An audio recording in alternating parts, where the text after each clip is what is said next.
हाल ही में नई दिल्ली में G20 शिखर सम्मेलन पूरा हो गया है और इस सम्मेलन को भारत की एक बड़ी जीत के तौर पे देखा जा रहा है। जाहिर तौर पर ये भारत के लिए बड़ी जीत है, अंतर्राष्ट्रीय स्तर पर भी और राष्ट्रीय स्तर पर भी सेलिब्रेट किया जा रहा है। और इस सम्मेलन के दौरान भारत ने तमाम घोषणाएं की, तमाम निर्णय लिए गए भारत की प्रेसिडेंसी में। और भारत की प्रेसिडेंसी के बाद साल 2024 के लिए ब्राज़ील को G20 की प्रेसिडेंसी प्रदान कर दी गई है। जाहिर तौर पर ये विषय अपने आप में इम्पॉर्टेंट हो जाता है और आज हम इसी विषय पर चर्चा करेंगे। मेरा नाम है प्रतिमा सिंह और पोल पात में आप सभी का स्वागत है। तो चलिए वीडियो की शुरुआत करते हैं और ये सम्मेलन भारत के लिहाज से इम्पोर्टेंट क्यों माना जा रहा है उसे देखते हैं। तो जो ये भारत के लिए बड़ी उपलब्धि है, यानी कि रूस यूक्रेन युद्ध, इससे संबंधित हम बात करेंगे। तो यहाँ पर जो G20 के तमाम नेता हैं उन्होंने कॉमन ज्वाइंट स्टेटमेंट जारी किया है, यानी कि एक संयुक्त विज्ञप्ति पर सहमति जारी की है। संयुक्त विज्ञप्ति है, इस पर सहमत जारी की है, जिसे किस नाम से जाना जाता है? G20 नई दिल्ली डिक्लेरेशन के नाम से जानते हैं। तो ये भी देख लीजिए, संयुक्त विज्ञप्ति जो जारी की गई है उसे G20 नई दिल्ली लीडर्स डिक्लेरेशन के नाम से जानते हैं। तो बड़ी उपलब्धि क्या है उस पर हम बात करेंगे। अब हम जानकार मान रहे थे कि यदि भारत को इस सम्मेलन को पूरा करने में कोई एक बड़ी चुनौती है तो वो है रूस यूक्रेन युद्ध पर सहमत लाने की चुनौती। रूस यूक्रेन युद्ध पर सहमत लाने की चुनौती जानकार के द्वारा ऐसा माना जा रहा था, क्योंकि G20 ग्रुप में दो राइवल ग्रुप शामिल हैं, यानी कि दो विरोधी ग्रुप शामिल है। एक कौन सा है? एक है जो पश्चिमी देश और दूसरा है गैर पश्चिमी देश। गैर पश्चिमी देश में आ जाते हैं रूस, चाइना, ये प्रमुख हो जाते हैं। इन दोनों ग्रुप के बीच में किसी एक विषय पर सहमति लाना, खासकर रूस और यूक्रेन के युद्ध पर सहमति लाना भारत के लिए एक बड़ी चुनौती हो सकती थी। लेकिन इन्हीं दोनों के बीच सहमति लाने से ये जो पूरा सम्मेलन है भारत के लिए बड़ी उपलब्धि बताई जा रही है। तो एग्ज़ाम में क्वेश्चन आ सकता है कि क्या है भारत के लिए उपलब्धि? तो सबसे बड़ी उपलब्धि इसी संबंध से जो रूस यूक्रेन युद्ध पर इस पर सहमति लाना, दो राइवल कंट्रीज को लाना एक साथ एक मंच पर, ये भारत के लिए एक बड़ी उपलब्धि है। और क्यों बड़ी उपलब्धि बताई जा रही है? क्योंकि भारत ने दोनों गुटों के बीच में एक सहमति लाने में सफलता प्राप्त की है और इसीलिए G20 नई दिल्ली डिक्लेरेशन में रूस यूक्रेन के युद्ध को लेकर 7 पैराग्राफ शामिल किए गए हैं। ठीक है, 7 पैराग्राफ शामिल किए हैं, जबकि साल 2020 में जो बाली में हुआ था, बाली में केवल 2 पैराग्राफ शामिल किए गए थे। ठीक है, तो वहाँ पर थोड़ा सा इस मुद्दे से बचा गया, 2 पैराग्राफ शामिल किए गए, लेकिन हमारे भारत में 7 पैराग्राफ शामिल किए गए और बड़े ही डिप्लोमेटिक तरीके से इस चीज़ को हल किया गया। शब्दों को ऐसे रखा गया, शब्दों का चुनाव बहुत अच्छा इसमें किया गया है। जो रूस यूक्रेन युद्ध है तो इस दिल्ली के डिक्लेरेशन में ज़्यादा बेहतर तरीके से, ज़्यादा एक्सटेंसिव तरीके से यहाँ पर इसको कहा गया है रूस यूक्रेन युद्ध के बारे में। यदि आप रूस यूक्रेन के 7 पैराग्राफ को पढ़ेंगे तो कहीं पर रूस की निंदा नहीं की गई है, ना ही कहीं आक्रमण शब्द का इस्तेमाल किया गया है। ये जो है रूस के पक्ष में हो गया, ये एक प्रकार से क्या हो गया कि रूस के पक्ष में होगा, क्योंकि यहाँ रूस की बुराई नहीं की गई है। वही दूसरी ओर देखिए, इनका डिप्लोमेटिक जो हमारे भारत के हैं, वही दूसरी ओर पश्चिमी देशों के जो विशेष हैं, इनकी इच्छाएं हैं, उनको भी शामिल किया गया है। जैसे कि जिसमें यूनाइटेड नेशन के चार्टर की बात कही गई है। जो पश्चिमी देशों का एक प्रकार से मत होता है, उसी मत को रखते हुए उसमें कहा गया है कि सभी देशों को एक दूसरे की टेरिटोरियल इंटीग्रिटी का सम्मान करना चाहिए, जिस पर वेस्टर्न कंट्रीज़ लगातार कुछ समय से बात कर रहे हैं। इस प्रकार भारत ने अपने डिप्लोमेटिक शक्ति का इस्तेमाल किया है और दर्शाया है कि भारत में बड़ी से बड़ी विरोधी शक्तियाँ को एक मंच पर लाने की शक्ति मौजूद है। हमारे डिप्लोमेट इतने अधिक जो है क्या कह सकते हैं उसको, बुद्धिमान हैं और कंडीशन को, सिचुएशन को संभालने वाले हैं। इसी लिहाज से इस पूरे डिक्लेरेशन को भारत के लिए महत्वपूर्ण माना जा रहा है। अब आगे बढ़ते हैं, हम जानेंगे कि G20 जो है अब G21 कैसे बन गया है, क्योंकि अब G20 न रह करके G21 बन गया है। कैसे बन गया है उस पर भी देखेंगे, और साथ में हम इसमें जो एग्ज़ाम पॉइंट ऑफ व्यू से जो मेन इम्पोर्टेंट फैक्ट हैं उनको भी हाईलाइट करते हुए चलेंगे। प्लस इस टॉपिक पर हम एक अलग से इम्पॉर्टेंट क्वेश्चन जो कि एग्ज़ाम में पूछे जा सकते हैं उनका MCQs भी लेकर के आएंगे। तो ये सब चीज़ें आप एक जगह इकट्ठे करेंगे, ये इस वीडियोज़ के नोट्स, और इसका PDF आपको मिल जाएगा टेलीग्राम पे, तो वहाँ से भी इसको आप अवेल कर पाएंगे। प्लस जो MCQs देंगे वो एक जगह आप रखेंगे, यहाँ से क्वेश्चन आने की काफ़ी संभावना है जो अपकमिंग एग्ज़ाम्स हैं उनमें। ठीक है, तो चलिए देखते हैं हम G20 अब G21 कैसे बन गया है, उस पर भी हम चर्चा कर लेते हैं। अब सबसे पहले आप ये जान लीजिए कि वॉइस ऑफ ग्लोबल साउथ क्या है। ये सब चीज़ें जानना आपके लिए बहुत इंपॉर्टेंट है, क्योंकि वो एक वर्ड दे देगा और आपको घुमा देगा। तो यहाँ पर आप कॉन्सेप्ट को अभी समझ लीजिए, और जो है फैक्चुअल भी मिलेंगे। अभी आप कॉन्सेप्ट समझिए ताकि कहीं से कोई भी क्वेश्चन पूछे तो आप उसको टैकल कर पाएँ। तो सबसे पहले आप ये समझिए कि वॉइस ऑफ ग्लोबल साउथ क्या है। ठीक है, तो इसके बारे में जानेंगे। ये पिछले कुछ समय से भारत खुद को वॉइस ऑफ ग्लोबल साउथ के तौर पे प्रस्तुत कर रहा है, यानी कि ग्लोबल साउथ के लीडर के तौर पे। लेकिन यहाँ पर यह जानना ज़रूरी है कि ग्लोबल साउथ है क्या, ग्लोबल साउथ होता क्या है ना।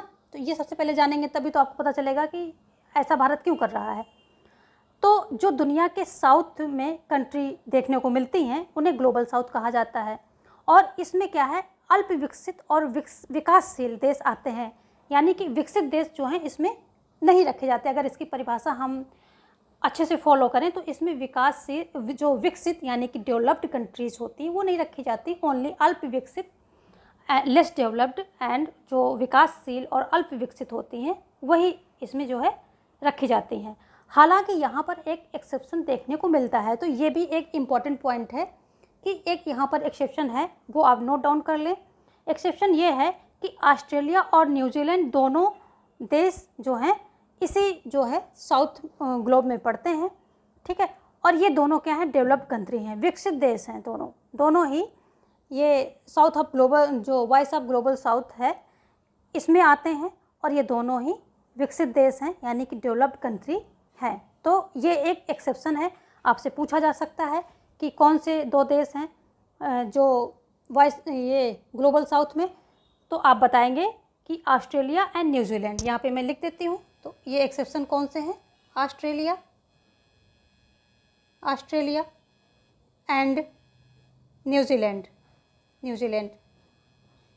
ये दो एक्सेप्शन हैं और एग्ज़ाम में आपसे पूछ सकता है। ठीक है, अब भारत क्या कर रहा है कि भारत लगातार स्वयं को ग्लोबल साउथ के लीडर के तौर पर प्रस्तुत जो है करने की कोशिश कर रहा है, कर भी रहा है, और ग्लोबल साउथ के प्रति अपनी जो इन्हीं प्रतिबद्धताओं को पूरा करते हुए भारत ने अफ्रीकी संघ यानी यूनियन, जो अफ्रीकन यूनियन है, उसको G20 में स्थायी सदस्यता प्रदान कर दी है। और ये भारत और अफ्रीकी यूनियन के संबंधों के लिहाज से एक बड़ी बात है, और जो वो अपने को वॉइस ऑफ ग्लोबल साउथ प्रस्तुत करना चाह रहा है लगातार, तो उसके लिए एक स्ट्रॉन्ग स्टेप कह सकते हैं, एक जो है अच्छा कदम मान सकते हैं। अफ्रीकी यूनियन अफ्रीकी जो देश होते हैं इनका क्षेत्रीय संगठन है, यानी कि रीजनल ऑर्गेनाइजेशन है। तो जो ये अफ्रीकी यूनियन है, यहाँ पे यूनियन कर लेते हैं, अफ्रीकी यूनियन, ये AU को स्थायी सदस्य के तौर पे शामिल किया है। ठीक है, और अफ्रीकी यूनियन है क्या, ये जो है जो अफ्रीकी देश हैं उनका एक क्षेत्रीय संगठन है, यानी कि रीजनल ऑर्गेनाइजेशन है। तो ये भी आप ध्यान रखेंगे, जो अफ्रीका के 55 देशों का प्रतिनिधित्व करता है, यानी कि इसमें जो है 55 देश शामिल हैं।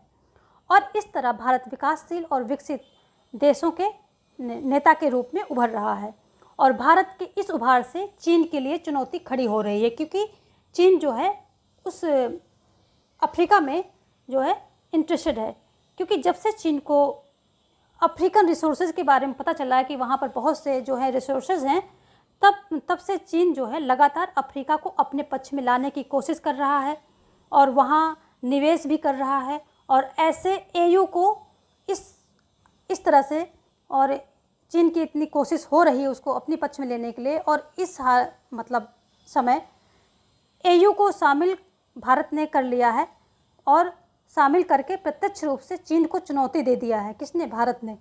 तो एक प्रकार यहाँ पर चीन की सत्ता को, चीन के वर्चस्व को भी चुनौती दी जा रही है भारत के द्वारा। और भारत की उभरती हुई शक्ति का आप लोग अंदाज़ा लगा सकते हैं और हम भारतीय होने के नाते इस बात पे गर्व कर सकते हैं।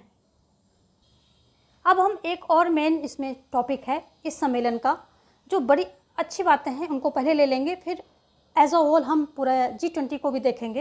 लेकिन पहले जो इसकी महत्वपूर्ण टॉपिक है, महत्वपूर्ण बातें हैं, जिन बातों पे जो है इस घोषणाओं में बात कही गई है और भारत के लिए वो काफ़ी गौरव की बातें हैं या उसमें काफ़ी उसने अपनी शक्ति का प्रदर्शन किया है, पहले हम उनको फील करेंगे। हम भारतीय होने के नाते पहले हम गौरव फील करेंगे, उसके बाद हम फैक्ट में जा कर के हम एग्ज़ाम की प्रिपरेशन करेंगे। यहाँ भी एग्ज़ाम से ही है आपका, बट पहले हम, ये हमारा हक है कि हम भारतीय होने के नाते पहले गौरव फील करें कि हमारे भारत ने कौन सी अचीवमेंट्स हासिल की हैं। तो अब हम बात करेंगे कि ये भारत मध्य पूर्व यूरोप आर्थिक गलियारा, इसके बारे में बात करेंगे। इस पूरे सम्मेलन में ये भी तय किया गया है कि एक नए कॉरिडोर की शुरुआत की जाएगी। इस नया गलियारा जो एक नया गलियारा शुरू किया जाएगा, जिसमें जो है भारत और ये मध्य पूर्व यूरोप ये जो हैं शामिल हो जाएंगे इसमें, मध्य पूर्व यूरोप। और इस गलियारे में मुख्यतः जो है रेल और शिपिंग कॉरिडोर मौजूद होंगे, रेल का और शिपिंग कॉरिडोर मौजूद होंगे। तो इसमें भारत, मध्य पूर्व और यूरोप ये जो है आर्थिक गलियारा है। इस गलियारे के तहत भारत, मिडल ईस्ट और यूरोप, इन तीनों क्षेत्रों का जो है इंटीग्रेशन किया जाएगा, यानी कि एकीकरण किया जाएगा और इन तीनों की कनेक्टिविटी पर जोर दिया जाएगा। साथ ही साथ जो सस्टेनेबल डेवलपमेंट यानी कि सतत विकास पर जोर दिया जाएगा। तीनों क्षेत्रों के संबंधों में सुधार होगा, व्यापार में भी बढ़ावा मिलेगा। लेकिन सबसे विशेष बात यह है यहाँ पर वो है कि हम पूरे प्रोजेक्ट को चाइना के बेल्ट एंड रोड पहल के एनकाउंटर के रूप में भी इसे देख सकते हैं या इसको देखा जा रहा है। जो चाइना का बेल्ट एंड रोड पहल है उसके एनकाउंटर के रूप में इसको जो है देखा जा रहा है। चाइना के इस बेल्ट एंड रोड पहल के माध्यम से दुनिया के तमाम क्षेत्रों को रोडवेज एंड वाटरवेज के द्वारा जोड़ने की कोशिश कर रहा है। कौन कर रहा है? चाइना। चाइना जो है इस बेल्ट एंड रोड पहल के माध्यम से दुनिया के तमाम क्षेत्रों को जोड़ने की कोशिश कर रहा है, रोडवेज के माध्यम से, वाटरवेज के माध्यम से कनेक्टिविटी कर रहा है। और जो है कई जो मतलब कंट्रीज़ हैं वो चाइना पर आरोप लगाते हैं कि चाइना इस प्रोजेक्ट से छोटे छोटे देशों को अपने ऋण के जाल में यानी कि अपने डेट के जाल में फंसा रहा है और छोटे छोटे देशों को चीन के चंगुल से बचाने के लिए जो है ये गलियारा बहुत अहम भूमिका निभा सकता है। क्योंकि चाइना क्या है, इन छोटे छोटे देशों में इन्वेस्टमेंट कर रहा है और इनको अपने डेट यानी ऋण के जाल में फंसा रहा है। ये गलियारा जो है उसके एनकाउंटर के रूप में उन छोटे छोटे देशों को चाइना के चंगुल से बचाने के लिए अहम भूमिका निभा सकता है। सम्मेलन का एक महत्वपूर्ण बिंदु और है, उस पर भी हम बात कर लेते हैं। तो इसमें क्या है, क्या कहा गया है कि इसमें ये बात रखी गई है, एक महत्वपूर्ण बिंदु खाद्य सुरक्षा को लेकर के बातें रखी गई हैं। क्योंकि जब से रूस यूक्रेन युद्ध की शुरुआत के साथ ही दुनिया में खाद्य आपूर्ति प्रभावित हुई है। क्योंकि यूक्रेन गेहूं का सबसे बड़ा उत्पादक भी है और सबसे बड़ा एक्सपोर्टर भी है। और जब से युद्ध शुरू हुआ है गेहूं आपूर्ति पर भी प्रभाव पड़ा है। ऐसे में जो है ये डिक्लेरेशन में रूस और यूक्रेन दोनों से आग्रह किया गया है कि खाद्य पदार्थ और उर्वरक की डिलीवरी को सुनिश्चित किया जाए, यानी कि जो है युद्ध के प्रभाव से इन सब चीज़ों को बाहर किया जाए। इसके अलावा एक दूसरे के बेसिक इंफ्रास्ट्रक्चर पर प्रभाव ना आने पाए, जैसे कि खाद से संबंधित हैं या फिर ऊर्जा है, तो इन सब की आपूर्ति को सुनिश्चित किया जाए। यानी कि ऐसी जगहों पे हमले ना किए जाएं जहाँ पर गेहूं वगैरह का उत्पादन हो रहा है, जहाँ पर ये ऊर्जा वगैरह, तो इन सब की आपूर्ति पर प्रभाव नहीं पड़ना चाहिए आपके युद्ध का। तो ये जो है ख़ास तौर पर आग्रह किया गया है भारत की ओर से कि आप जो है खाद्य और ऊर्जा की आपूर्ति पर किसी प्रकार का युद्ध का प्रभाव आने ना दें। इससे इसकी आपूर्ति को आप दोनों जो है सुनिश्चित करें, ये आप दोनों की जिम्मेदारी है। इसके साथ ही साथ जलवायु परिवर्तन पर भी बात की गई है। इसमें जो है कमिटमेंट किया गया है कि स्वच्छ ऊर्जा को जो है ट्रांजेक्ट करने, ये जो कोयला बिजली है इसको चरणबद्ध तरीके से कम करने का प्रयास जो है किया जाना चाहिए। ऐसा बोला गया है कि चरणबद्ध तरीके से, यानी कि धीरे धीरे चरणबद्ध तरीके से इसको जो है कई चरणों में डिवाइड कर दो कि ठीक है इतना अब इसमें कम होगा, अगले चरण में इतना कम होगा। चरणबद्ध तरीके से कोयला बिजली, जो कोयले से बिजली बनती है, उसके उत्पादन को कम करने का प्रयास करना चाहिए, ये कहा गया है। और क्योंकि इससे जो है काफ़ी ज़्यादा पोल्यूशन होता है। और दूसरी बात क्या कही गई है, दूसरे में कहा गया कि विकासशील देशों को निम्न कार्बन हेतु वित्त पोषण की सुविधा। ये क्या कह रहा है, इसको समझते हैं।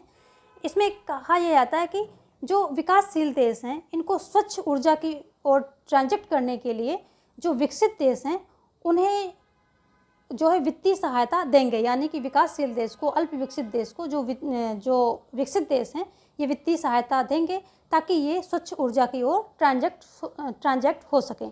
हालांकि जितने भी फाइनेंशियल ये जो डिक्लेरेशन किए जाते हैं या फिर यहाँ पर प्रतिबद्धताएं की जाती हैं, कमिटमेंट किए जाते हैं, तो कभी भी जो है इन प्रतिबद्धताओं को पूरा नहीं किया गया है। यानी कि जो ये विकसित देश हैं इसको कभी इन सब चीज़ों को लेते नहीं हैं और ये सिर्फ कमिटमेंट तक ही, ज़्यादातर मामलों में कमिटमेंट तक ही सीमित रहती हैं। तो कोई भी विकसित देश जो है अपने सोर्सेज को, अपने मतलब वित्तीय सहायता इस तरह से नहीं प्रोवाइड करता है कि ठीक है ये ट्रांजेक्ट कर सके। तो प्रतिबद्धताओं में यहाँ पर जो है कमी देखने को मिलती है। देखेंगे अब आगे हम, और अब हम आगे देखेंगे। अब हम कोशिश करेंगे G20 को एज अ होल समझने के लिए।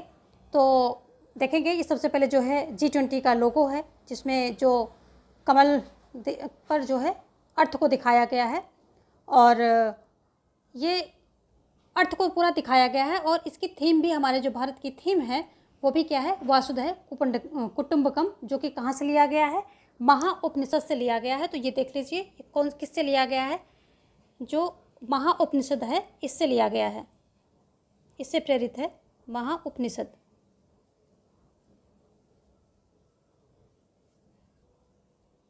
इससे प्रेरित है और वासुधैव कुटुंबकम इसका जो है थीम है। आगे हम इस पे बात करेंगे। तो ये 7 पेटल का मतलब क्या है, जो 7 कॉन्टिनेंट्स हैं उनको दर्शाता है। जो कमल का ये 7 पेटल है ये 7 कॉन्टिनेंट को दर्शा रहा है यहाँ पर। और आगे हम देखेंगे जो G20 है ये ग्रुप ऑफ 20, इसको क्या बोलेंगे, यदि आता है कि G20 का फुल नाम क्या है, G20 है क्या, तो ये ग्रुप ऑफ 20 है। और ये अंतर्राष्ट्रीय आर्थिक क्या है, अंतर्राष्ट्रीय आर्थिक जो है मंच है ये, ठीक है, आर्थिक सहयोग का प्रमुख मंच है। पहले ये आर्थिक सहयोग का था, अभी इसमें और भी चीज़ें जो हैं जुड़ गई हैं, उस पर हम चर्चा करेंगे। पर यहाँ स्टार्टिंग की बात हो रही है, तो स्टार्टिंग में जो क्या है ये आर्थिक सहयोग का प्रमुख मंच है। और ये सभी जो है प्रमुख अंतर्राष्ट्रीय आर्थिक मुद्दों पर वैश्विक संरचना और अधिशासन निर्धारित करने तथा उसे मजबूत करने में महत्वपूर्ण भूमिका निभाता है। ठीक है, तो ये इस जो है एक छोटी सी नॉलेज है ग्रुप 20 के बारे में। और भारत को इसकी अध्यक्षता कब मिलती है, तो 1 दिसंबर 2022 को मिलती है और ये 30 नवंबर 2023 तक ये जो है जारी रहेगी। 1 दिसंबर 2022 को जो है ये मिलती है और 30 नवंबर 2023 तक ये जारी रहेगी अध्यक्षता, यानी कि इसकी करेगा। और सभी देशों को ऐसे ही मिलती है, पूरे 1 साल की अध्यक्षता मिलती है और वो उस 1 साल में पूरा उनकी थीम, एजेंडा, उसके बारे में सारी चीज़ें जो है हेल्ड करना, मीटिंग वगैरह, ये सब उसी देश की जिम्मेदारी होती है। आगे हम इसको डिटेल में जानेंगे। चलिए आगे देखते हैं। G20 की स्थापना की बात कर लेते हैं। तो G20 की स्थापना कब हुई थी, 1999 में हुई थी। यहाँ पे आप इसको स्टार मार्क लगा लीजिए, हैशटैग लगा लीजिए, कुछ भी लगा लीजिए। तो G20 कब इस्टाब्लिश होती है, तो ये होती है 1999 में। और क्यों होती? क्योंकि एशियाई जो है वित्तीय संकट के बाद इसकी स्थापना हुई थी। एशिया में जो है वित्तीय संकट आया था, मेनली एशिया के साइड में जो है ये संकट था। और इस एशियाई संकट के बाद वित्त मंत्रियों और केंद्रीय बैंक के गवर्नरों के लिए एक वैश्विक आर्थिक और वित्तीय मुद्दों पर चर्चा करने के लिए एक मंच के रूप में ये बनाई गई थी। तो ये इसमें क्वेश्चन यहाँ से ये बनता है कि क्वेश्चन यहाँ से बनेगा कि शुरुआत में इसमें कौन कौन से लोग जो है इसमें बैठक करते थे और चर्चा करते थे, यानी कि कौन कौन इसमें शामिल होते थे इसकी बैठक में। तो जो है वित्त मंत्री यानी सभी देशों के, और केंद्रीय बैंक को जो केंद्रीय बैंक के गवर्नर होते थे वो, तो ये जो है इसमें शुरुआत में शामिल होते थे और वित्तीय मामलों पर चर्चा का ये मंच था। तो यहाँ से आपका एक क्वेश्चन तैयार हो गया और दूसरा यहाँ से ये रेडी हो गया।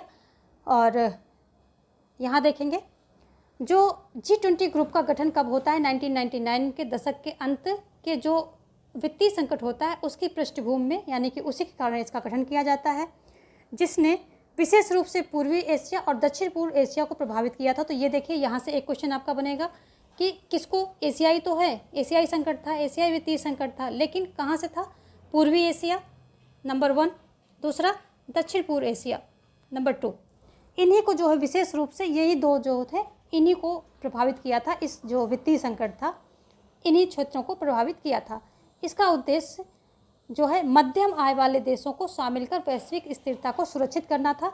तो कौन से आय वाले? मध्यम आय वाले देशों को इसमें शामिल करके जो वैश्विक स्थिरता था, वित्तीय स्थिरता थी, उसको जो है सुनिश्चित करने की इसमें यही इसका उद्देश्य था।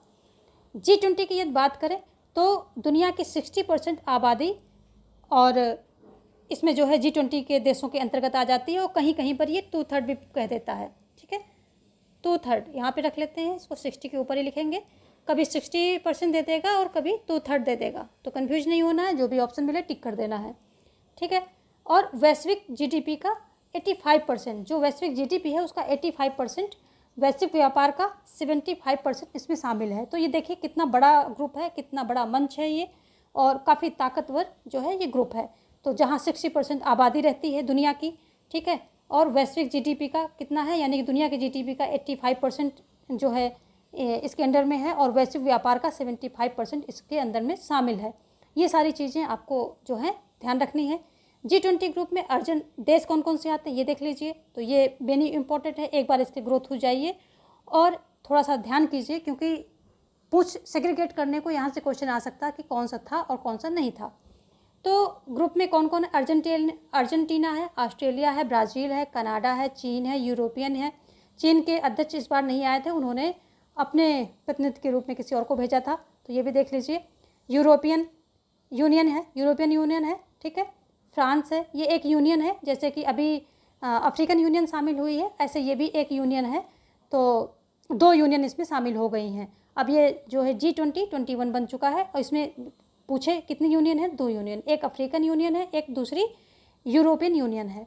ठीक है, आगे देखेंगे। फ्रांस है, जर्मनी है, भारत है, इंडोनेशिया है, इटली है, जापान है, मेक्सिको है, रूस है, सऊदी अरब है, और क्या है? दक्षिण अफ्रीका है, कोरिया गणराज्य है, तुर्की, यूनाइटेड किंगडम और संयुक्त राज्य अमेरिका। इतने जो हैं शामिल हैं G20 सम्मेलन में।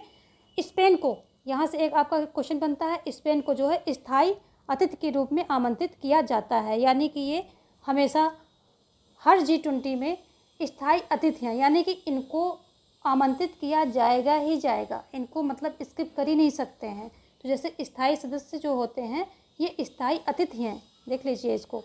तो अब ये क्वेश्चन यहाँ से इम्पोर्टेंट बन जाता है, ठीक है, कि स्थायी अतिथि कौन है? कौन है भाई? स्पेन है, और कौन है? ठीक है, स्पेन है स्थायी अतिथि हमारा। जी मतलब हमारा क्या? G20 ग्रुप का। आगे देखेंगे, ये देखेंगे नेता स्तरीय समुन्नयन इसको बोलते हैं। क्वेश्चन ऐसे भी आ जाता है, इसलिए ऐसी हेडिंग हमने यहाँ पर डाली है। तो इसको क्या है? नेता स्तरीय जो बैठक कब से शुरू होती, इसके पीछे भी रीजन है। चलिए इसको भी देख लेते हैं। 2007 के वैश्विक आर्थिक वित्तीय संकट के मद्देनज़र G20 के जो राष्ट्राध्यक्ष थे, शासनाध्यक्ष थे, इनकी स्तर की जो है बैठक शुरू कर दी गई, और 2009 में इसे अंतर्राष्ट्रीय आर्थिक सहयोग प्रमुख मंच के रूप में नामित कर दिया गया। ठीक है,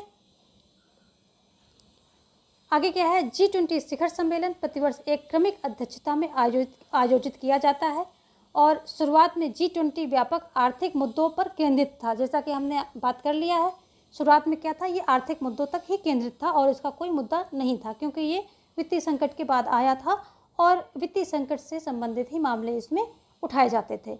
परंतु बाद में क्या हुआ, एजेंडे के विस्तार करते हुए, जब एजेंडा इसमें धीरे धीरे सम्मिलित होते गए, विस्तार होते होते अन्य बातों पर जो है, अन्य बातों को भी, यानी कि जो दूसरी फील्ड हैं उनको भी इसमें जो है इंक्लूड कर लिया गया। तो ये व्यापार, जलवायु, सतत विकास, स्वास्थ्य यानी कि हेल्थ, कृषि, ऊर्जा, पर्यावरण, जलवायु परिवर्तन और क्या है, भ्रष्टाचार विरोध जो मामले हैं वो भी शामिल किए गए हैं। तो देख लीजिए, यहाँ से भी आपके क्वेश्चन होते हैं, एक बार इनके ग्रो थ्रू हो जाना कि अच्छे से 2-3 बार देख करके कि जो आर्थिक मुद्दे हैं उनके अतिरिक्त कौन कौन से हैं। तो व्यापार, जलवायु परिवर्तन और क्या है, स्वास्थ्य, सतत विकास, कृषि है, ऊर्जा है, पर्यावरण है, जलवायु परिवर्तन, यानी कि जो आज के जो मेन मुद्दे हैं जिन पे थोड़ा सा ज़्यादा फोकस किया जा रहा है या ज़्यादा जो नीडी कह सकते हैं जो मैटर हैं, उनको सभी को इसमें जो है रख लिया गया है। भ्रष्टाचार विरोध शामिल भी किया गया है।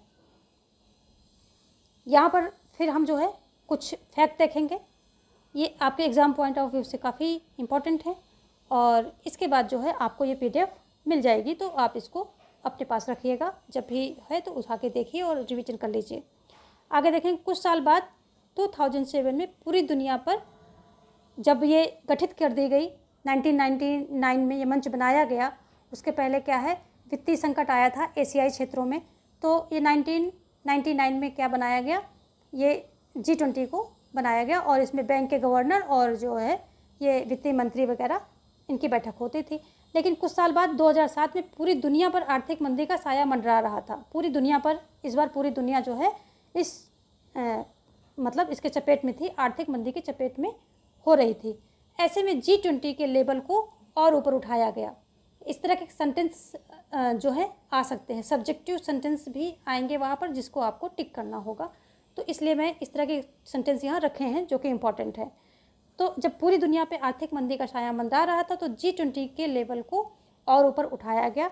इसे वित्त मंत्रियों के लेवल से उठा करके और यानी कि वित्त मंत्री और गवर्नर जो थे बैंक के, उनके लेवल से उठा करके हेड ऑफ स्टेट, यानी कि वो राष्ट्राध्यक्ष हो या सरकार का अध्यक्ष हो, जिस देश में जैसे जिसके पास वास्तविक पावर रहती है वही, उसके लेवल तक बना दिया गया, यानी कि वो भी सम्मिलित होंगे।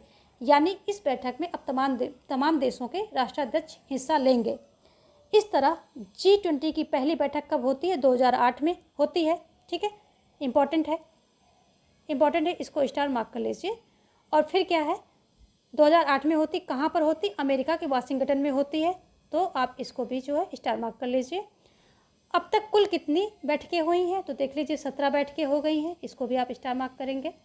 17 बैठकें हो चुकी, मतलब अब 18 हो गई, अभी तो हमारा वो कंप्लीट हो गया है और मेज़बानी कर चुका है, तो यहाँ पर हम इसको कट करेंगे। कितनी हो गई, अब तक टोटल जो है 18 बैठकें हो चुकी हैं। 18वीं का जो है भारत ने मेज़बानी की है, तो अब तक कुल 18 बैठकें हो चुकी हैं और भारत ने 18वीं बैठक की मेज़बानी की है, यानी कि जो 18वां सम्मेलन है इसकी जो है मेज़बानी की है। ठीक है, तो ये जो है आपका 18वां, ये भी इम्पॉर्टेंट है, तो आप जो है इसको भी ध्यान रखेंगे कि 18वां किसने किया, भारत ने किया है। 17 हो चुकी हैं, 17वीं किसने किया, इंडोनेशिया ने किया, आगे कौन करेगा, ब्राज़ील करेगा। उस पर हमने डाले हैं सेंटेंस ताकि आपको PDF दें, तो आप उसको अच्छे से देख पाएँ और चीज़ों को रिवाइज कर पाएँ। वैसे तो इस ग्रुप का फोकस अर्थव्यवस्था से जुड़े मुद्दों पर चर्चा करना रहा, लेकिन वक्त के साथ इसका दायरा बढ़ता रहा। जैसे कि हमने बताया है, इसमें जो है टिकाऊ विकास, स्वास्थ्य, कृषि, ऊर्जा, पर्यावरण, जलवायु परिवर्तन, भ्रष्टाचार विरोधी जैसे मुद्दे भी जुड़ते चले गए। ठीक है, तो ये बातें हमने कर ली। अब हम देखेंगे इसकी जो है कार्यशैली कैसे है। ठीक है, इसकी कार्यशैली पर हम बात कर लेते हैं।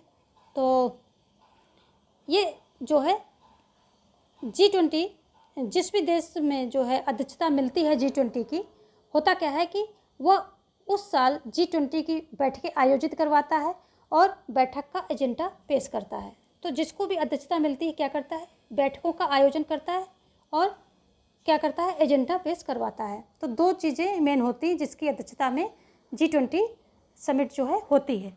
तो बैठकें आयोजित करवाता, बहुत सारी बैठकें होती हैं और ये अलग अलग जो है क्षेत्रों, अलग अलग फील्ड के लोगों से, इसमें महिलाएं और कई सारे मंच जो हैं इसमें जो है उपस्थित होकर के अलग अलग इनकी जो है बैठकें होती हैं, स्वास्थ्य पे, पर्यावरण पे, जलवायु परिवर्तन पे वगैरह वगैरह।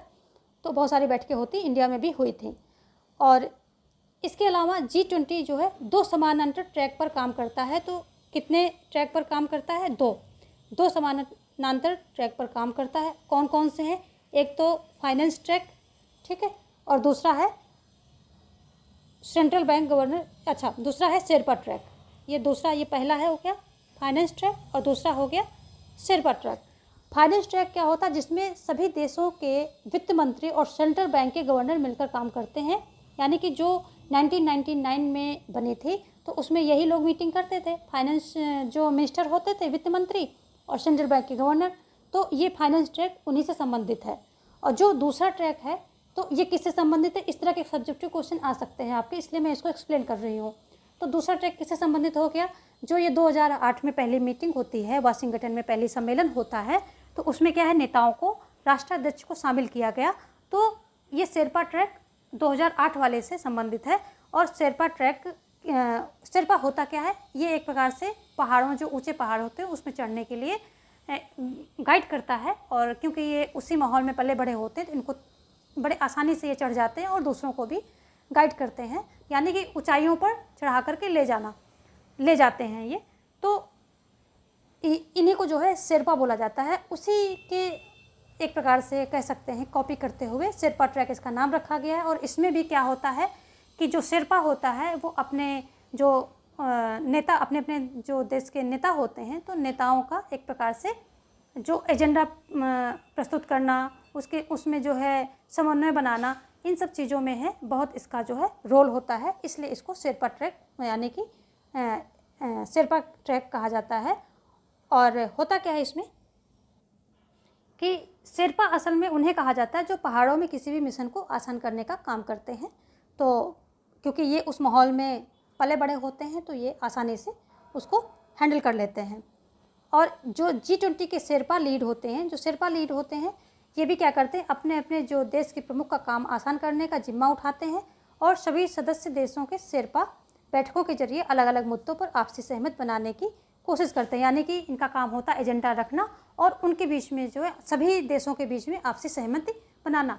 G20 में जितनी जो है आपसी सहमत एक बहुत जो है इम्पोर्टेंट रोल प्ले करती है, उसको हम बाद में डिस्कस करेंगे। तो ये आपसी सहमत बनाने का काम करते हैं कौन से, जो ये शेरपा होते हैं ये। तो ये भी अपने जो देश के प्रमुख होते हैं उनका काम आसान करते हैं, और तो वही शेरपा का ही काम करते हैं। आगे देखेंगे हम। और अगर हम बात करें इसकी, कोई इसका देखो सचिवालय नहीं है, ठीक है, इसका कोई भी सचिवालय नहीं है। तो एक ये पॉइंट यहाँ से बनता है, इसका सचिवालय नहीं है, ठीक है, सचिवालय नहीं है। तो ये जो है आपका एक पॉइंट बनता है, यहाँ से क्वेश्चन बनता है कि सचिवालय है कि नहीं, तो नहीं है। और होता क्या है कि G20 के अध्यक्ष का फैसला ट्रोइका के द्वारा किया जाता है। ट्रोइका क्या होती है, तिकड़ी होती है, एक तिकड़ी होती है जिसमें कि जो पिछला होता है, यानी कि जिसने पास्ट में किया है ये G20 का सम्मेलन अध्यक्षता की है, और जो प्रेजेंट में कर रहा है और जो भविष्य में करेगा, इन तीनों देशों के अध्यक्ष जो है मिल के बैठते हैं। और इन्हीं तीनों देशों के जो अध्यक्ष होते हैं इनको ट्रोइका कहते हैं, इन्हीं को ट्रोइका कहते हैं। इनका भी एक अहम काम है। क्या काम है, ये ट्रोइका क्यों जो है बनाया गया, तो इसका भी एक काम है। और यदि हम बात करें कि इनका क्या काम है, तो ये क्या करते हैं कि जो G20 के अध्यक्ष का फैसला करते हैं कि कौन अध्यक्ष होगा, अगला अध्यक्ष कौन होगा, तो ये फैसला करते हैं। और जो G20 के अध्यक्ष का फैसला ये तीनों जो देश के राष्ट्राध्यक्ष होते हैं, यानी कि इन तीनों देशों के जो अध्यक्ष होता है उनकी तिकड़ी मिल करके तय करती है। तो ये इनका जो है काम होता है ट्रोइका का। और कौन कौन इसमें आते हैं, एक तो वर्तमान रहेगा जो कि वो सम्मेलन अभी हेल्ड कर रहा है, कंडक्ट कर रहा है, वो रहेगा। एक पिछला रहेगा और एक जो जिसको अगली अब आगे की अध्यक्षता मिलने वाली है। तो 3 रहते हैं ट्रोइका में, पास्ट, प्रेजेंट एंड फ्यूचर, ऐसे भी कर सकते हैं। और अगर हम इंडिया के केस में देखें तो ट्रोइका में कौन कौन है, इंडोनेशिया है क्योंकि इसने पास्ट में यानी कि पिछली बार कब किया था, 2020 में इसने जो है बाली में हेल्ड किया था, ठीक है। और ये पिछली बार अध्यक्षता भारत जो अभी वर्तमान में इसने किया है, वर्तमान में किया अभी है, ये इसका 30 नवंबर तक है इसका अपना अध्यक्षता का कार्यकाल। तो 30 नवंबर तक है अभी, 1 दिसंबर से फिर जाएगा ब्राज़ील के पास, और ब्राज़ील जो अगला अध्यक्ष होगा। तो इन तीनों देशों को मिलाकर के इस बार की ट्रोइका बनी थी। तो ये भी ध्यान रखेंगे, ट्रोइका से क्वेश्चन जो है आपका बन सकता है, इम्पॉर्टेंट है। तो ट्रोइका किससे बनती है, तो जो पिछला, वर्तमान और अगला, इन तीनों से मिलकर ट्रोइका बनती है। ट्रोइका करती क्या है कि जो G20 के अध्यक्ष होते हैं, कौन अध्यक्ष बनेगा, तो अध्यक्षता किसको दी जाएगी, ये उस संबंधित में फैसला करते हैं। आगे देखेंगे। अब देखिए यहाँ पर एक बात ये समझने वाली है कि आपने जो G20 पूरा देख करके ये तो समझ लिया कि ये कितना मजबूत ग्रुप है, और हमने सारे जो फिगर भी देख लिए, कितनी आबादी ये करता है, कितना जो है GDP लेता है, सारी चीज़ें हमने देख ली। लेकिन अब जो यहाँ मेन पॉइंट होता है, क्या इसके जो फैसले होते हैं वो बाध्यकारी होते हैं। तो ये आपका जो है सेंटेंस आ सकता है, क्वेश्चन आ सकता है, वन वर्ड वन सेंटेंस के आ जाता है, और सेग्रीगेट करने को भी आ सकता है।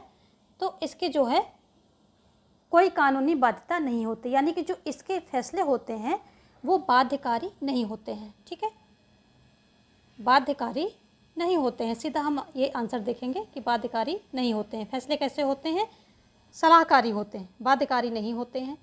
ये आपका यहाँ से एक क्वेश्चन बन सकता है। तो आपको जो है एक एक पॉइंट से आपको चीज़ें निकालनी हैं। या आर्थिक रूप से ताकत, लेकिन देखिए इसका इंपॉर्टेंस क्या है, जब ये बाध्यकारी नहीं तो क्यों इतनी इंपॉर्टेंट रखता है, तो वो इसकी इंपॉर्टेंस देख लेते हैं कि ये जो है आर्थिक रूप से ताकतवर देशों का एक ग्रुप है। इसलिए यहाँ के लिए गए फैसले इंटरनेशनल ट्रेड को काफ़ी हद तक प्रभावित कर सकते हैं और करते ही करते हैं। इसलिए जो है यहाँ के फैसले माने भी जाते हैं, ठीक है। अब बैठक के अंत में एक जो मेन काम होता है, एक निष्कर्ष के रूप में देख लें तो जो एक मेन काम ये होता है कि बैठक के अंत में G20 देशों के साझा बयान पर सहमति भी बनाई जाती है, और यही काम जो है सबसे डिफ़िकल्ट हो जाता है। तो जिसकी जिम्मेदारी किस पर होती है, आमतौर पर जो अध्यक्ष देश होता है, यानी कि जो मेज़बानी कर रहा होता, जो अध्यक्षता कर रहा होता है, यानी कि जैसे हमारा भारत अभी उसने अध्यक्षता की, तो उस पर ये जिम्मेदारी थी किसकी, आम सहमत बनाने की। और भारत जो है इसकी पुरजोर कोशिश कर रहा था काफ़ी समय से, और जो है कि G20 जो है इसके दौरान साझा बयान पर आम सहमत बना सके, और भारत इसमें जो है सफल भी हुआ है। इसने बहुत अच्छे से आम सहमत बनाई। जिस चीज़ पे सबसे ज़्यादा जो है चुनौती भरा था, उस चीज़ पे जो है वो 2 राइवल कंट्रीज़ को, जो ग्रुप थे, उनको एक साथ लाया, उनमें सहमत बनाई। ये एक बड़ी जीत है भारत के लिए, बड़ी उपलब्धि है। तो बेशक भारत ने जो है अपना काम अच्छे से किया है। और अब हम बात करेंगे G20 की प्रेसिडेंसी, कैसे इसकी प्रेसिडेंसी जो है आवंटित की जाती है, उस पर बात करेंगे। तो जो G20 की प्रेसिडेंसी है, ये G20 शिखर सम्मेलन जो होता है प्रतिवर्ष एक क्रमिक अध्यक्षता में आयोजित किया जाता है, यानी कि जो G20 प्रेसिडेंसी सदस्यों के बीच सालाना घूमती रहती है, और ये देशों के अलग अलग क्षेत्रीय समूह से चुनी जाती है। और अलग अलग क्षेत्रीय समूह से चुनी जाए इसलिए जो 19 देश हैं, तो यूरोपियन यूनियन नहीं इसमें सम्मिलित है, ओनली 19 देश क्या होते हैं, इन 19 देशों को 5 समूहों में विभाजित कर दिया गया है, और जिनमें से अधिकतम जो है 4 देश हर समूह में शामिल हैं। तो हम सबसे समूह 1 देख लेंगे। देखो इसमें एक ये बात है कि ओनली 19 कंट्रीज़ हैं इसमें, जो यूरोपियन यूनियन है वो नहीं है, 19 देश हैं इसमें। 19 देशों को क्या किया गया है कि ये 5 समूहों में विभाजित किया गया है, ठीक है, 5 समूह में विभाजित किया गया। और पहला समूह में कौन कौन रखा गया है, पहले समूह में रखा गया है ऑस्ट्रेलिया, कनाडा, सऊदी अरब और संयुक्त राज्य अमेरिका। ये 4 मैक्सिमम 4 रखे जाएंगे, इसमें मैक्सिमम 4 रखे जाएंगे और मिनिमम की कोई बात नहीं कही गई है, तो मिनिमम भी हो सकते हैं और हैं भी। समूह 2 में कौन रखा गया है? भारत, रूस, दक्षिण अफ्रीका और तुर्की, या इसको तुर्की कह लें, टर्की कह लें। तीसरे समूह में कौन रखा गया? अर्जेंटीना, ब्राज़ील, मेक्सिको, ये रखे गए। तो देखिए यहाँ पर 3 आ गए, तो यहाँ मिनिमम की बात नहीं हुई, मैक्सिमम की बात हुई है। तो मैक्सिमम 4 होंगे, मिनिमम कितने भी हो सकते हैं, 2, 3 कुछ भी हो सकता है।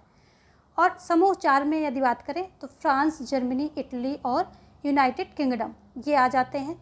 यदि हम 5वें समूह की बात करें तो इसमें चीन, इंडोनेशिया, जापान और कोरिया गणराज्य आ जाते हैं। तो देखिए सभी में 4-4 हैं, सिर्फ एक यहाँ पर जो है समूह 3 है, ये समूह 3 है, ऐसे भी याद कर सकते हैं आप। समूह 3 में 3 देश रखे गए हैं, कौन कौन से? Argentina, Brazil, Mexico. ये दक्षिणी अमेरिका से रिप्रेजेंट करते हैं सारे देश अपने आप को। देखिए यहाँ पर क्या है कि जो समूह 3 है, 4 है और ये 5 है, ये एक ही कॉन्टिनेंट से रखे गए हैं। लेकिन जो ये समूह 1 और 2, ये पहला समूह है और जो दूसरा समूह है, ये एक एक्सेप्शन है कि यहाँ पर ऑस्ट्रेलिया कॉन्टिनेंट से आता है, कनाडा, संयुक्त राज्य अमेरिका, ये एक कॉन्टिनेंट से हो जाएंगे, सऊदी अरेबिया कहाँ? एशिया से हो जाएगा। तो ये अलग अलग कॉन्टिनेंट को यहाँ पर रिप्रेजेंट कर रहे हैं। साथ में इसी तरह दूसरा ग्रुप में भी आप देख लीजिए, भारत है, रूस है, ये एशिया से हो जाएंगे, दक्षिण अफ्रीका कॉन्टिनेंट को जो है रिप्रेजेंट करता है। तो यहाँ पर भी ये दोनों क्या हैं? ये दोनों जो हैं समूह 1 और 2 एक्सेप्शन है। लेकिन क्या है, जो 3, 4 और 5 है वो एक ही कॉन्टिनेंट से सभी जो है कंट्रीज आती हैं। मैक्सिमम इसमें 4 कंट्रीज रखी जाती हैं, मिनिमम की बात नहीं की गई है। तो मिनिमम यहाँ पर हमारे पास समूह 3 में 3 कंट्रीज़ जो है इंक्लूड की गई हैं। यदि हम बात करें कि इनकी अध्यक्षता कैसे सर्कुलेट होती है, तो क्या होता है कि ये एक बार में एक समूह के किसी एक देश को अध्यक्षता मिलती है, फिर नेक्स्ट टाइम क्या होता है कि उसी समूह के अगले सदस्य को अध्यक्षता नहीं मिलेगी, नहीं, वो फिर नेक्स्ट टाइम क्या होगा कि नेक्स्ट समूह में, जैसे कि अभी हमारे समूह 2 में भारत को अध्यक्षता मिली थी, अब कहाँ गई है? ये ब्राज़ील में गई है। ये देखिए, ये ब्राज़ील में गई है, तो समूह 3 में चली गई है। तो यानी कि जो इसकी अध्यक्षता होती है, प्रेसिडेंटी होती है, कैसे सर्कुलेट होती है?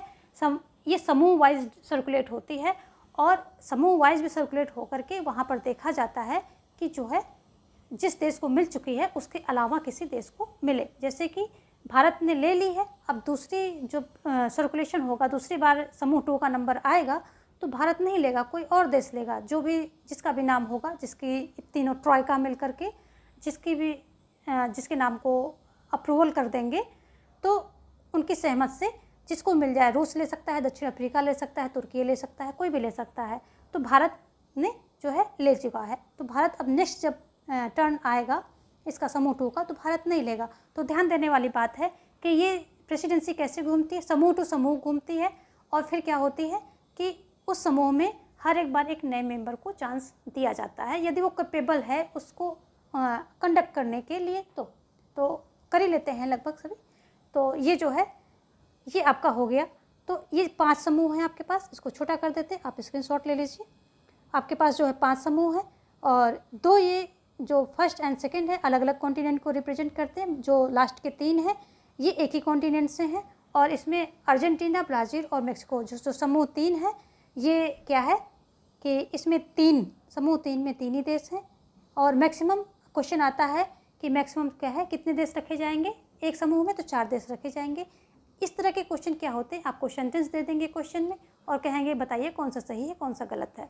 तो इस तरह के सेंटेंस वहाँ पर आपको फंसाएंगे। इसलिए जो है पूरा कॉन्सेप्ट को अच्छे से समझिए, फैक्चुअल भी रहिए और कॉन्सेप्चुअल भी रहिए। तो ये हो गई हमारी समूह की बात। और समूह जैसे अब ये ब्राज़ील का है, तो नेक्स्ट टाइम कहाँ दूसरे अगले समूह में जाएगा, वहाँ से कोई लेगा, यानी कि समूह 4 में जाएगा तो वहाँ से कोई देश लेगा। चलिए आगे देखेंगे, हम कुछ और फैक्ट पर देख लेते हैं। हमने यहाँ वैसे आपको बता दिया है, फिर भी आपको नोट के रूप में हमने यहाँ लिख दिया है कि जो यूरोपीय संघ है, यूरोपियन यूनियन है, ये 20वां सदस्य है। इसमें किसी भी क्षेत्रीय समूह का सदस्य नहीं बनाया गया है, यानी कि जो ये 5 ग्रुप हैं, तो ये किसी भी क्षेत्रीय सदस्य जो ग्रुप है किसी भी ग्रुप में ये नहीं है। तो ये आपको नोट रखना मतलब इसको ध्यान रखना है कि जो यूरोपीय संघ है वो किसी भी समूह का पार्ट नहीं है। दूसरा क्या है, अफ्रीकन यूनियन 21वां सदस्य है G20 का। और कब ये जुड़ा है, तो ये डेट याद रखिए, 9 सितंबर। 9 और 10 को हमारे यहाँ सम्मेलन था, तो ये 9 सितंबर 2023 को जोड़ा गया है। तो ये भी आप इसको याद रखेंगे, ठीक है। अब हम थोड़ा सा फैक्चुअल हो रहे हैं, तो फैक्ट आपके एग्ज़ाम पॉइंट ऑफ व्यू से कुछ अलग से ले लेते हैं। वहाँ पर जो हमने इम्पोर्टेंट और हाईलाइट किया है, स्टार लगाया है, वो तो आप करेंगे, साथ में यहाँ से भी हम फैक्ट उठाने की कोशिश करेंगे। प्रत्येक वर्ष एक अलग अलग समूह का कोई अन्य देश, अलग अलग समूह भी होना चाहिए, और कोई अन्य देश, यानी कि भारत ने ले ली है, तो अब भारत जो है नेक्स्ट टर्म में भारत नहीं लेगा, कोई और लेगा, रूस ले सकता है, कोई और ले सकता है, ठीक है। तो अन्य देश G20 की अध्यक्षता ग्रहण करता है, ठीक है। अन्य देश कोई अलग समूह से और अन्य देश से जो है अध्यक्षता ग्रहण की जाती है। और क्या होता है, जो प्रेसिडेंसी हो, यानी कि जो देश अध्यक्षता कर रहा होता है, तो वो अतिथियों को, अपने जो उसके मित्र देश होते हैं उनको बुला सकता है, उन्हें अतिथि बोलते हैं, अतिथियों को बुला सकता है। IOS यानी कि अंतर्राष्ट्रीय जो संगठन होते हैं, अंतर्राष्ट्रीय संगठन होते हैं, उनको भी बुला सकता है। इन सबको आमंत्रित किया जाता है, ठीक है। जो प्रेसिडेंसी होता है, प्रेसिडेंसी क्या करती है कि अध्यक्ष देश अतिथियों को और अंतर्राष्ट्रीय संगठनों को आमंत्रित करती है, ठीक है। अतिथि देश देख लें, आपने उनके नाम तो देख लिए जो हमारे देश हैं। अतिथि देश में कौन कौन आया था, देखिए, बांग्लादेश आया था, इजिप्ट आया था, मॉरिशस आया था, नीदरलैंड आया था, और क्या आया था, नाइजीरिया आया था, ओमान आया था, और क्या आया था, सिंगापुर, स्पेन और संयुक्त अरब अमीरात। तो जो संयुक्त अरब अमीरात, सिंगापुर, स्पेन, नाइजीरिया, ओमान, ये सब जो है भारत प्रेसिडेंसी के द्वारा जो है बुलाए गए थे। ये सारे क्या थे, अतिथि देश थे, ये हमारे अतिथि थे। देखो क्वेश्चन क्या बनता है कि कितने ट्रैक में, एक विथ ट्रैक होता है आपके पास, एक शेरपा ट्रैक होता है। तो हमारे जो शेरपा ट्रैक का शेरपा कौन था, तो अमिताभ कांत थे, ठीक है। जो अमिताभ कांत हैं, इन्हीं को जो है शेरपा चुना गया था। और वासुदेव वासुदेव कुटुंबकम है, ये हमारा थीम था, और जिसको इंग्लिश में 1 अर्थ 1 फैमिली 1 फ्यूचर, ऐसे भी आप देख सकते हैं। ये भी क्वेश्चन आ सकता है आपके एग्ज़ाम, और ऐसे भी आ सकता है। और इसकी हमने बात शुरुआत में कर ली थी कि जो महाउपनिषद है वहाँ से ये लिया गया है। देखो हमारे यहाँ क्या है कि अगर एग्ज़ाम में आता है कि कब सम्मेलन हुआ, तो 9-10। वैसे तो इनकी मीटिंग साल भर चलती है, पूरे साल ही। जो ये वित्त ट्रैक होता है, इसके जो अलग अलग संगठन होते हैं, मंच होते हैं, इसमें महिलाएं भी, युवा और सभी क्षेत्रों से, सभी फील्डों से इसमें जो है इनका प्रतिनिधित्व करने वाले जो मंच होते हैं वो इसमें भाग लेते हैं, और साल भर इनकी पूरी मीटिंग होती रहती हैं। लेकिन अगर मेन सम्मेलन की बात करें तो वो 9-10 तारीख को, यानी कि 9 और 10 सितंबर में ये सम्मेलन हुआ था। 9 तारीख को जो है क्या है, ये अफ्रीकन यूनियन सम्मिलित किया गया, तो उसकी डेट 9 तारीख है, ये भी आप याद रखेंगे। अभी हम एग्ज़ाम पॉइंट ऑफ व्यू से देख रहे हैं, तो ये सारी चीज़ें आप सुनते रहिए, क्योंकि आप ऐसे PDF देखेंगे तो आपको उतना समझ नहीं आएगा। जब वीडियो सुन के अपने नोट्स बनाएंगे तो आपको ज़्यादा चीज़ें क्लियर रहेंगी आपके अपने नोट्स से।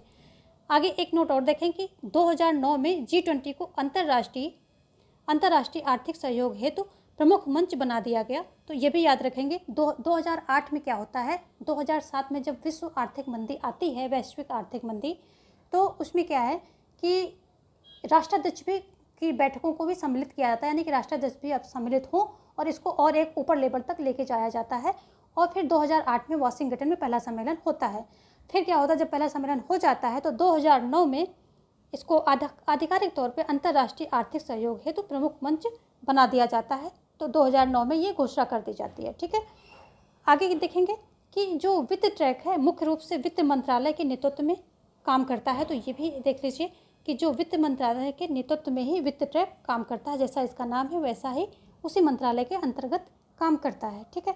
और इनकी बैठकें जो हैं पूरे साल चलती हैं, और जो लास्ट में सम्मेलन होता है तो वो तो राष्ट्राध्यक्ष का होता है, और उनके जो प्रतिनिधि होते हैं शेरपा, यानी कि उन सब का होता है। तो ये तो 2 दिन में निपट जाता है, मान लिया आना और जाना सब लेकर के आप 4-5 दिन रख लीजिए, 4 दिन रख लीजिए, इतने में निपट जाता है। लेकिन जो मेन काम जो ये वित्त ट्रैक से संबंधित होता है, ये साल भर इनकी मीटिंग्स अलग अलग हमारे इंडिया में अलग अलग शहरों में अलग अलग मुद्दों पे, कहीं पर स्वास्थ्य में, कहीं पर कृषि पे, कहीं पर जलवायु पे, अलग अलग चीज़ों पे है जो है अलग अलग मीटिंग होती रही पूरे साल भर। तो ये देखिए, उसके बाद फिर जो लास्ट में तो राष्ट्राध्यक्ष आकर के एक सम्मेलन करते हैं और उसमें उनकी बैठक होती है, वो तो एक फाइनल स्टेप होता है, ठीक है। और इसमें शेरपा क्या करता है, शेरपा वर्ष भर जो पूरे वर्ष के दौरान हुई वार्ता का पर्यवेक्षण करता है, शिखर सम्मेलन के लिए एजेंडा आइटम पर चर्चा करते हैं और G20 के मूल कार्य का समन्वय करते हैं। इसके अलावा कुछ संपर्क समूह होते हैं, ये आप देख लीजिए, कुछ संपर्क समूह होते हैं जो G20 देशों के नागरिक समाज, सांसदों और महिलाओं, युवाओं, श्रमिकों और जो व्यवसायी होते हैं और शोधकर्ता, इन सबको जो है एक मंच पर लाने का कार्य करते हैं। अब क्या है आगे कि जो भारत की अध्यक्षता में एक नई पहल शुरू की गई है। कौन सी पहल है वो? G20 मुख्य वैज्ञानिक सलाहकार गोलमेज सम्मेलन। जी क्या है? जो G20, इसके शॉर्ट में क्या बोल सकते हैं, CSAR यानी कि chief science advisor round table, इसको ये भी बोलते हैं। तो जो G20 है, जब भारत इसकी अध्यक्षता कर रहा था उसी समय जो है इसकी शुरुआत की गई है, यानी कि एक नई पहल कह सकते हैं कि भारत के द्वारा, भारत की जब अध्यक्षता के दौरान शुरू की गई है। इसका उद्देश्य की बात करें तो जो G20 CSAR वैश्विक विज्ञान और प्रौद्योगिकी नीतिगत मुद्दों पर चर्चा करने के लिए एक प्रभावी संस्थागत मंच प्रदान करता है। तो ये इसका जो है उद्देश्य है कि वहाँ पर एक क्या है, प्रभावी संस्थागत मंच इसको प्रदान करता है। तो जो वैश्विक विज्ञान और प्रौद्योगिकी है, यानी कि S&T, साइंस एंड टेक्नोलॉजी, इसको जो है नीतिगत मुद्दों पर चर्चा करने के लिए प्रभावी संस्थागत मंच प्रदान करता है। और ये करेगा क्या कि ये G20 जो राष्ट्राध्यक्षों या सरकार के जो मुख्य वैज्ञानिक सलाहकार को एक साथ लाएगा, सभी देशों के सरकारों के या राष्ट्राध्यक्षों के जो वैज्ञानिक सलाहकार होंगे उनको एक साथ लाएगा, जो एक प्रभावी और सुसंगत वैश्विक विज्ञान सलाह तंत्र को विकसित कर सकता है या उस तौर से ये विकसित हो सकता है। तो अब हम आगे देखेंगे जो G20 CSAR की पहली बैठक कब होती है। इम्पॉर्टेंट है ये, क्योंकि ये कहाँ से शुरू हुआ, भारत से हुआ, एक नई पहल शुरू की गई भारत की अध्यक्षता के दौरान। तो इसकी जो है पहली बैठक कहाँ होती, कब होती और कहाँ होती, दोनों चीज़ इम्पॉर्टेंट है। 28 एंड 30 मार्च में, 28 से 30 मार्च के बीच में ये होती है। कहाँ होती है? जो रामनगर शहर है, कहाँ, उत्तराखंड में है। ये उत्तराखंड के कुमाऊं क्षेत्र में स्थित रामनगर में ये होती है बैठक। तो ये दोनों ही चीज़ें इम्पॉर्टेंट है, एक तो आपकी डेट और एक आपका जो है सिटी या क्षेत्र। तो दोनों ही चीज़ें आप ये ध्यान रखेंगे और ये इम्पॉर्टेंट है। तो इसको जो है आप स्टार मार्क लगा लीजिए। और नेक्स्ट देखेंगे कि सम्मेलन में जो है 3 सेशन थे। कितने सेशन थे? 3 सेशन थे। जो पहले 2 डिक्लेरेशन कब हुए थे, ये 9 सितंबर को ही हो गए, यानी कि 2 सेशन जो थे वो 9 सितंबर को ही हो गए, जिसमें एक था वन अर्थ और दूसरा था वन फैमिली। जो तीसरा था तो वो कब होता है, जो तीसरे दिन यानी 10 दिसंबर को एक सेशन पर आता है, और ये किस पे आता है, वन फ्यूचर, इस पे आता है। तो ये जो सारे डिक्लेरेशन हैं और सेशन के बारे में जो यहाँ पर डिक्लेरेशन हुए थे, तो ये अपने आप में एक काफ़ी डेप्थ टॉपिक है, यानी कि बड़ा टॉपिक है। और साथ में इसमें क्या होता है कि एग्ज़ाम पॉइंट ऑफ व्यू से इम्पोर्टेंट भी है। तो यदि आप कहेंगे कि इस पर दूसरा वीडियो लाना है तो हम इस पर भी लेकर के आएंगे और अलग से लेकर के आएंगे, क्योंकि ये अपने आप में काफ़ी इम्पॉर्टेंट है और डेप्थ में भी है। तो इसके लिए एक अलग वीडियो लेकर आएंगे, यदि आप लोग अगर चाहेंगे तो। यदि आप कमेंट सेक्शन में कहते हैं कि हाँ ठीक है, इसका नेक्स्ट पार्ट चाहिए, तो आप बेशक जो है इसका नेक्स्ट पार्ट आएगा। जो भारत के डिक्लेरेशन, जो लीडर्स डिक्लेरेशन होती है उसके बारे में, आम सहमति के बारे में, ये सारी चीज़ें फिर से हम अगेन नेक्स्ट वीडियो में डेप्थ में लाएंगे। यहाँ पर G20 की कार्यशैली जो मैं आपको बता चुकी हूँ, ये मैं आपको सारी चीज़ें बता चुकी हूँ, फिर भी यहाँ पर एक बार आप देख सकते हैं और इसको स्क्रीनशॉट ले सकते हैं इसका। ठीक है, कार्यशैली है इसका, इसके बारे में मैंने आपको सब कुछ एक्सप्लेन कर दिया है। बस एक PDF में ये चीज़ें एक जगह रख दी हैं ताकि आप इसको यदि PDF लें तो इसको देख सकें। साथ में ये देखें कि इसे ट्रॉयका बोलते हैं। ठीक है, क्या होता है, इंडोनेशिया ये पास्ट का हो जाएगा, भारत क्या था, अभी प्रेजेंट में था। ठीक है, और ब्राज़ील क्या है, फ्यूचर यानी कि आने वाला। तो ये अध्यक्षता इसने पहले कर ली, बाली में हुई थी, ये भारत में हुई, कहाँ, दिल्ली में हुई, आगे अब ब्राज़ील में होगी। तो इसे ट्रोइका बोलते हैं। इनका कोई अपना सचिवालय नहीं, अध्यक्षता जो इसकी G20 की अध्यक्षता होती है, ये ट्रोइका समर्थित होती है और इसे ही ट्रोइका बोलते हैं। इसलिए मैंने इसको यहाँ रख दिया ताकि आप थोड़ा सा अच्छे से पिक देख करके समझ लें। तो आज की वीडियो के लिए बस इतना ही, और नेक्स्ट हम, यदि आप कमेंट करते हैं तो इस वीडियो का नेक्स्ट पार्ट भी आएगा जो कि डिक्लेरेशन से संबंधित होगा, और वो इम्पॉर्टेंट भी है। कुछ उसके जो मेन पॉइंट होते हैं वो एग्ज़ाम्स के लिए काफ़ी इंपॉर्टेंट है, वहाँ से क्वेश्चंस आ सकते हैं। आज का सेशन हम यहीं पर स्टॉप करेंगे, और वीडियो को लाइक करें, शेयर करें, और सब्सक्राइब अभी तक नहीं किया है तो सब्सक्राइब कर लें। और क्योंकि यहाँ से सारी इम्पोर्टेंट वीडियोस निकलती रहती हैं, कोई भी अपडेट हो, कोई भी पॉलिटिकल साइंस से रिलेटेड सारी वीडियोस मैं यहाँ से निकालती हूँ, खासकर TGT PGT का तो फुल कोर्स ही एक प्रकार से यहाँ दिया जा रहा है। तो आप हमारे चैनल को सब्सक्राइब कर सकते हैं। Thanks for watching, have a nice day.